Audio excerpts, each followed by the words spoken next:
खबरों में आगे बढ़ते हैं। बिरसा मुंडा के जयंती पर पीएम मोदी ने बिरसा मुंडा की धरती से आज पीएम जनजातीय आदिवासी न्याय महाअभियान का आरंभ किया। पीएम मोदी ने कहा कि उनकी सरकार इस अभियान के जरिए उन आदिवासी भाई बहनों तक पहुंचेगी जिन तक कभी कोई नहीं पहुंचा।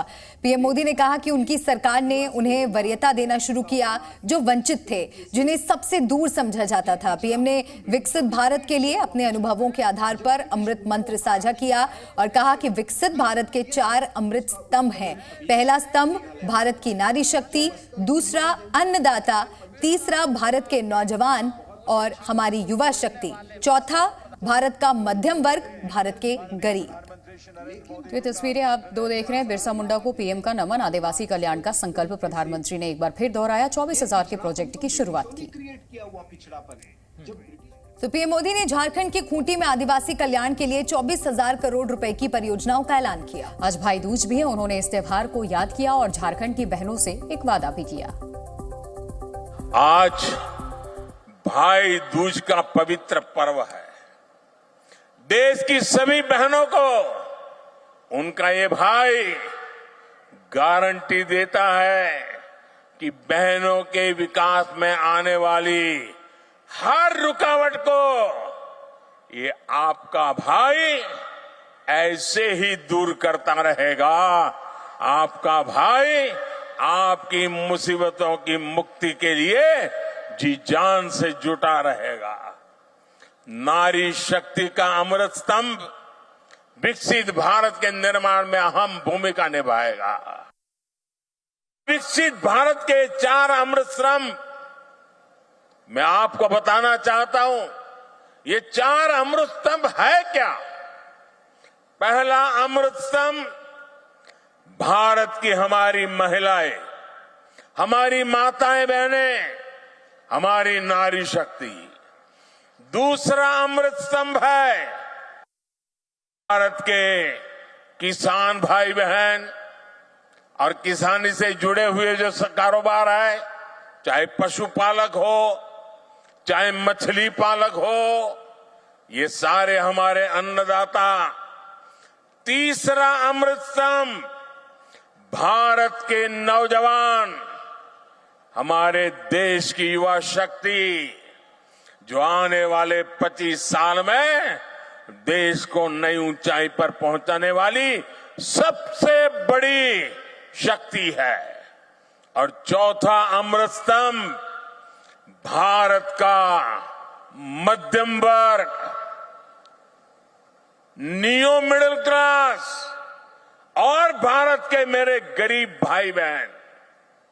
इन 4 स्तंभों को हम जितना मजबूत करेंगे, विकसित भारत की इमारत भी उतनी ही ऊंची उठेगी।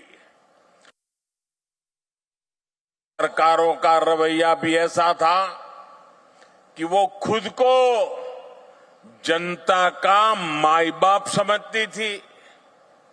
हमने माई बाप की भावना से नहीं, बल्कि सेवक की भावना से आपके सेवक की तरह काम करना शुरू किया।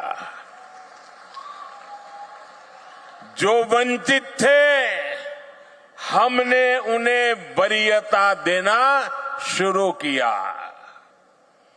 जिन्हें सबसे दूर समझा जाता था, सरकार खुद चलकर उनके पास गई। जो दशकों से उपेक्षित थे, हमारी सरकार उनका संबल बनी, उनकी साथी बनी।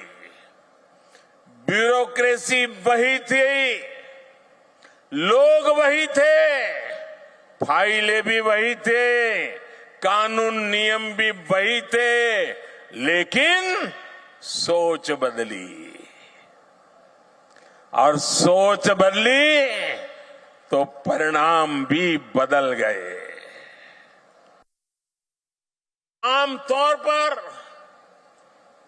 सरकारों का रवैया रहता है कि जो आसानी से हासिल हो जाए उस लक्ष्य को पहले प्राप्त करो। लेकिन हमने दूसरी रणनीति पर काम किया। मैं तो ज्ञानियों को कहूंगा इसका अध्ययन करें। आपको याद होगा, आजादी के इतने दशकों के बाद भी 18,000 गांव ऐसे रह गए थे जहां बिजली नहीं पहुंची थी। 18वीं शताब्दी में जीने के लिए, अंधेरे में जीने के लिए मजबूर थे।